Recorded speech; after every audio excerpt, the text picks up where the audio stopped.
So in this final part of the lecture, we're going to do a self-directed learning activity. So the aim of a self-directed learning activity is really to get you to read a little bit about a topic of interest and to come up with your own ideas about how that topic might be addressed, or what the key points are in relation to that. So the topic we're going to talk about now is the concept of business models. And what I want you to do is I want you to have a look at the resources that I've put onto Milo in the folder entitled Business Models.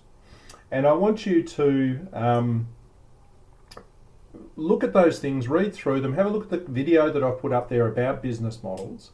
And I want you then to come up with some answers to a particular essay question. So you can see here at the bottom of the page this particular essay question. Now, this question is actually going to be a question on the final exam.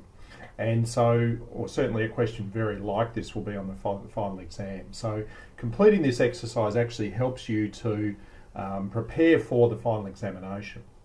So one of the critical things that entrepreneurs need to do is actually come up with a business model. So when we talk about a business model, we're talking about the rationale or the process by which the organisation will create, deliver, and capture value for their customers. Okay, so the business model really gets down to the tin tacks of how the organisation is going to go about competing and satisfying the customer's needs. Now, one of the ways that we can innovate, one of the ways we as organisations can achieve better competitive outcomes, is by coming up with new and innovative business models. And so getting you to think about business models is a good way for you to understand the process of business models and what they actually mean.